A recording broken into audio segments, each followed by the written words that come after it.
What's poppin', y'all? Welcome back to another episode of NBA Weekly. I'm your host, Pee Wee the Plug, 1/4 through the wire, #1 Knicks fan in the world, aka Mr. Know-It-All. And in today's video, I'm gonna be discussing my biggest takeaway from Summer League thus far. We're approaching that part of Summer League that you can basically call the end, right? We're starting to see games where some of those top prospects that we were so excited to watch a couple weeks ago, they're all starting to sit out with ticky-tack injuries or sore thumbs and sore knees. You got Cade Cunningham in street clothes. Jalen Green is in street clothes. Jalen Suggs isn't playing anymore. Whenever you start to get to that point, you kind of know the end is approaching, whatever. But I will say this summer league has been extremely exciting. I've loved everything that I've gotten from this summer league, from the first year rookies, from the returning players going into their second year. We've even had some unique situations and names and faces resurface back. You look at the Portland Trailblazers Summer League roster with Michael Beasley, former second overall pick, Kenneth Faried, a guy who had a little stretch where he was playing some good basketball and it was on the FIBA team doing some things or whatnot and kind of disappeared out of nowhere. And then you even got a guy on that roster who was a former top 10 pick not too long ago, Emmanuel Mudiay, who is just entering his prime age-wise. Emmanuel Mudiay can't be any older than 26. He has to be around the 25, 26 age range. So to see him in Summer League as a former top 10 pick who never was god-awful. He was never super terrible. Didn't probably come out the gate living up to expectations. But I will say Emmanuel Mudiay has never been like this super bad point guard that should not have a job in the NBA. So even that roster having Antonio Blatney, just a crazy turn of events and situations all on that one team.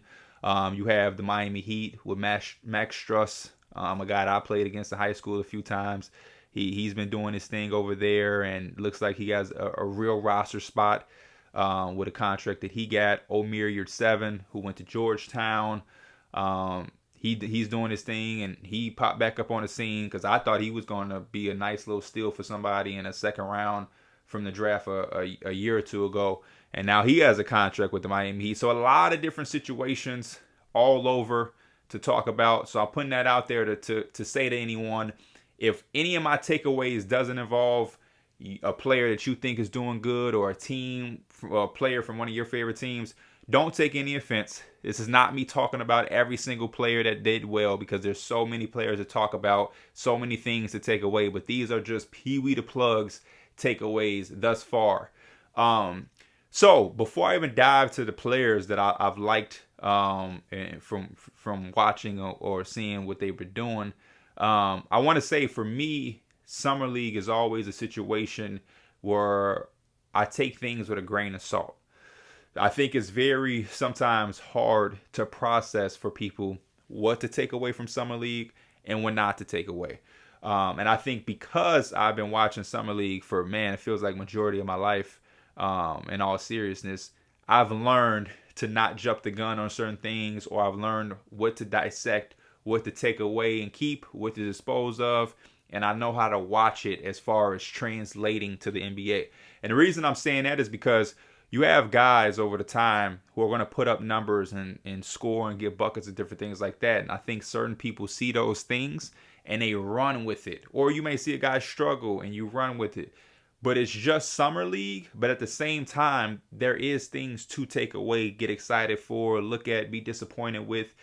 And I think a lot of overall people, even if you're past the casual fan, even if you're into basketball, there's still some things that people struggle with as far as Summer League. And one thing that I always love to tell people is, there's guys like Josh Selby, Vander Blue, who year in, year out have always dominated Summer League whenever they were on a roster. Those guys can fill it up. They averaging 30 a game in Summer League, and they're probably winning MVP.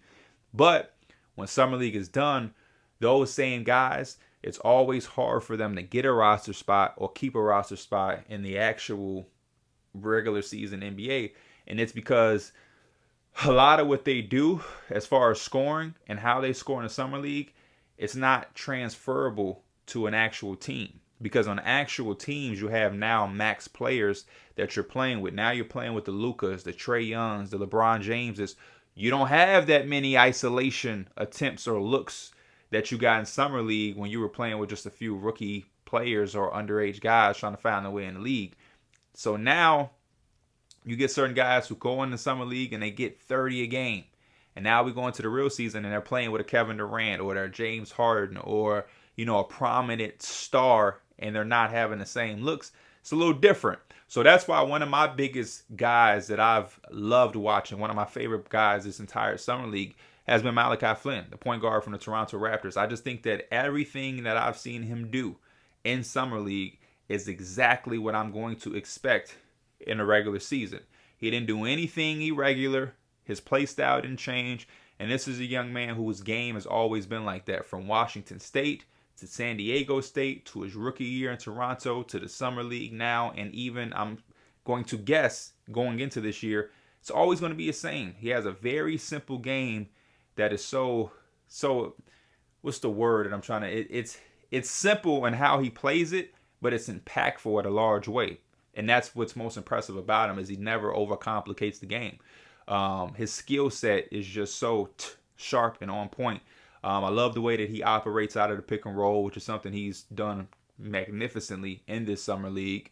The fact that it's just simple. You go under the pick and roll, he has the ability, the shot making ability off the catch, off the dribble, from range, to make you pay. And if you go under the pick and roll, he has enough IQ and decision making and the ability to make actual reads that he can hurt you there too. He can make a defense collapse and make the right pass, even if it's not just the kick out to a shooter, but even the hockey assist type plays. He knows how to run a team. He knows when to pull it out. He knows to get to his spots. He's very, very, very, very good. And I think with the Toronto Raptors and the exit of Kyle Lowry, I think he's going to be primed to have an improved sophomore season, which is why I'm confused to why the Raptors kept being linked to so many different guards.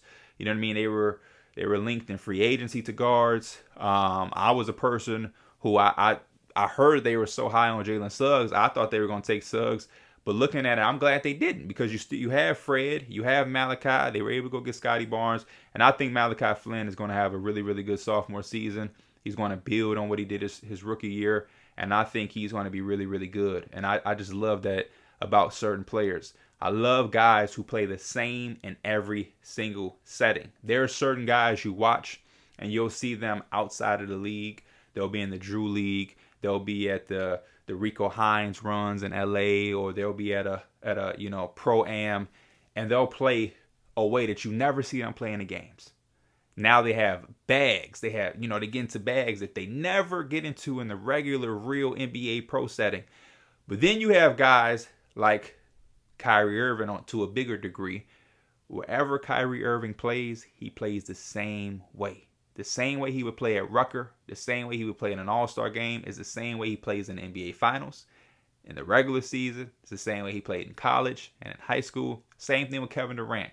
These guys, I know they're the top prime players, but there's Isaiah Thomas, who's been out of the league, just had 81. He played in the same exact way that they play in the league, and I think there's value in that. And I love to see that. Malachi Flynn is one of those guys that fall under that category and umbrella for me. The other guys that I've been impressed with, I really like what I've seen from Peyton Pritchard. Kind of the same sentiments from Malachi Flynn. You can see him getting his confidence under his belt, which I think is important for the Boston Celtics moving forward, because he's a very stable guard. He's a very stable guard. And I think actually with the team that they have and the talented wings with Jaylen Brown and Jason Tatum, I think Peyton Pritchard could be their starting point guard. Dennis Schroeder is now on that team on a 1-year deal. I'm very interested to see how they work it. But I think history tells us Dennis Schroeder is super valuable off your bench. Like as a 6-man role, I think that's his best role. And it allows him to be the Dennis Schroeder that we all love, him at his best. And I would love if the Boston Celtics kind of flirted with that idea or experimented to see how Peyton Pritchard can handle the responsibility of being the starting point guard. And then you allow Dennis Schroeder to come off your bench for some scoring punch, and you put him in a situation where he can really thrive and be that. Instead of starting Dennis Schroeder in the backcourt on the floor with Brown and Tatum, who are going to get their shots and get theirs. You now reserve Dennis Schroeder and let him be a microwave score first mentality point guard off your bench and give you a little bit of a punch that's needed off of that bench. So was interested in how they're going to see that and how they're going to figure that out. But I was very impressed with Peyton Pritchard, and then he wouldn't have scored 90-some points in a Pro-Am against Mike James, which is even more impressive. Aaron Naismith, he had a very, very, very intriguing and exciting shooting display in one of the games where he had like 33 points. I think that was much needed for him. I think that's another intricate and important part about Summer League for second-year players. Certain guys have shaky up and down rookie seasons. It happens to the best of them. But I think that next following year, it's important that players like Aaron Naismith, who had up and down years, they have those moments where it's like, hey, I am one of the best players on the floor in Summer League. Like, I belong in the NBA. I'm not even supposed to be on Summer League. I'm a lottery pick. You know what I mean? Like, I should be, I'm one of those guys. And it's good for your confidence because you can only imagine if you have an up and down rookie year that wasn't so stellar. And then imagine you come back into Summer League and you don't really show a gap between you and all of these random people who are trying to make teams, and there's other lottery picks that are outperforming you and you have a year above them as far as NBA experience. Now imagine what that does to your confidence. Now you're second guessing your abilities. And that was a disappointment that I had with a guy like Killian Hayes. Killian Hayes didn't play bad or terrible. He just, when I watched the Detroit Pistons in the games that he played, he didn't give me a presence that felt like he felt that he was one of the best players. At certain times, not certain times, the more they played, the more passive he looked and, reluctant to shoot the basketball, which was disappointing because I think Killian Hayes has game. I think he has game. I think he can score the basketball. I want to see more of those step back threes. I want to see him with confidence and the swagger that, hey, I'm one of the guys here. I'm superior.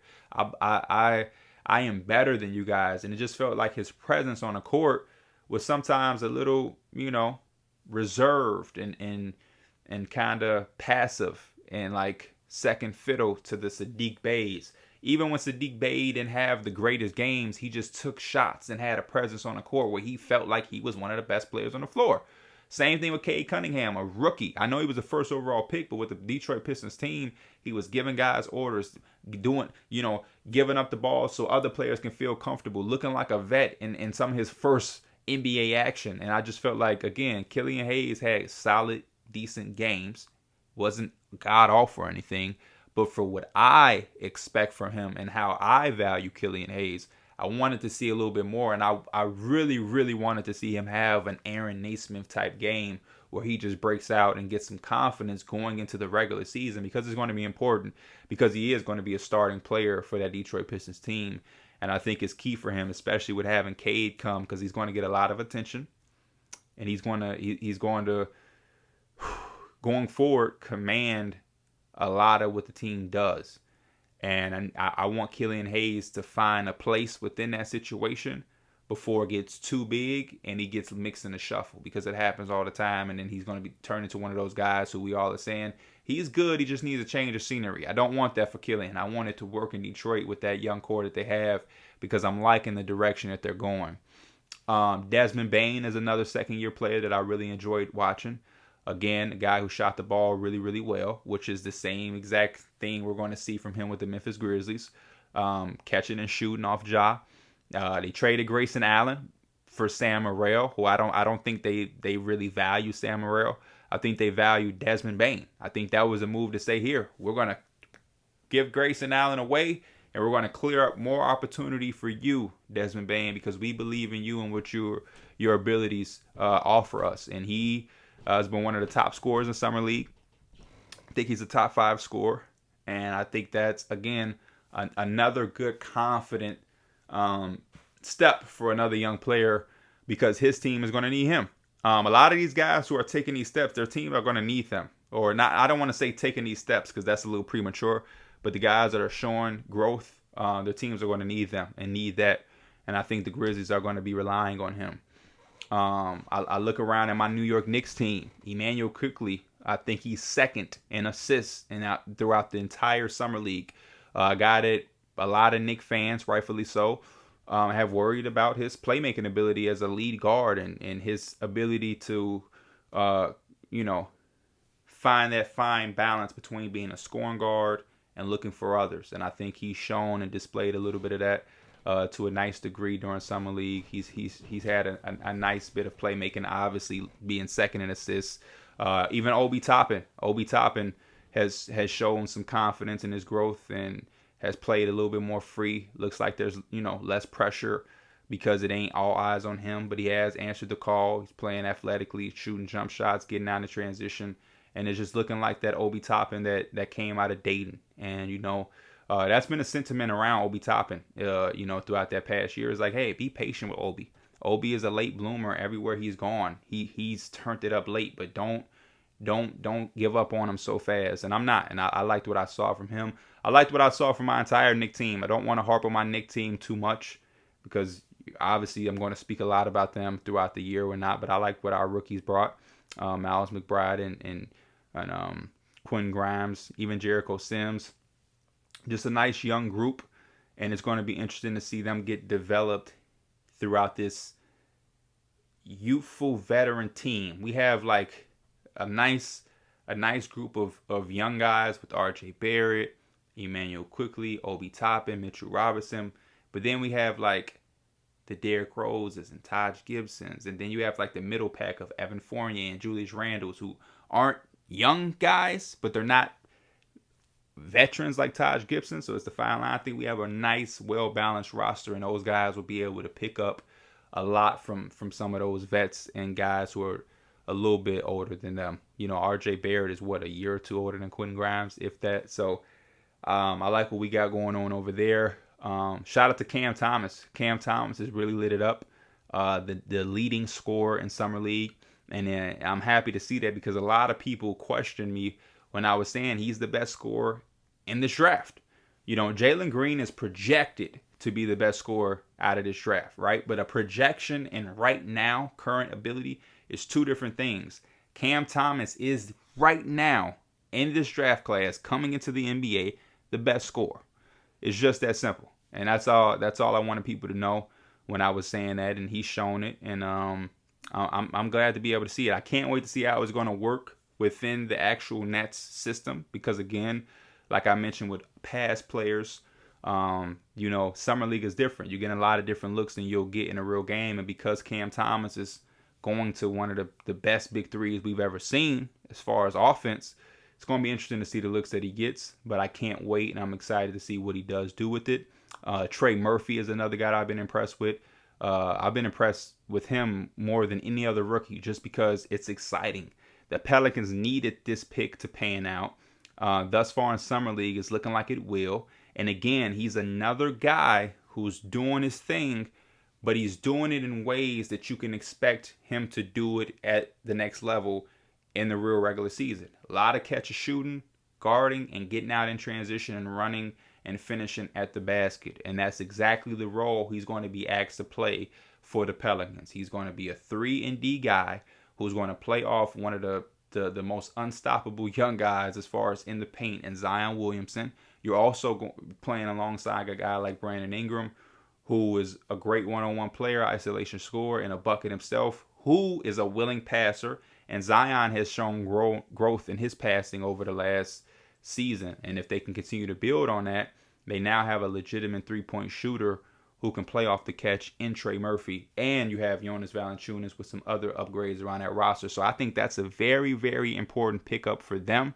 And that can change the trajectory of their young core now with Zion, B.I., Kira Lewis, Nickeil Alexander-Walker, now Trey Murphy, and even Josh Hart. That's a nice young six. And Jackson Hayes. You can put Jackson Hayes in there as well. I don't want to forget Jackson Hayes, of course. And some other guys. Jaden McDaniels of the Timberwolves has been good when I watched him play. Patrick Williams had some nice moments for the Chicago Bulls, and you can see some of the growth and development in his game. Other rookies, Chris Duarte. Age ain't nothing but a number.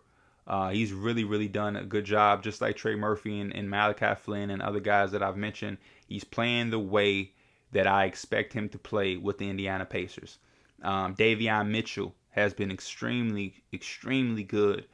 Just can't wait to see what happens there because obviously him and De'Aaron Fox play the same position. Still not a fan of the situation and team because I would love to have seen him go to a place that best player wasn't a point guard. That's why I was so against the Warriors taking him.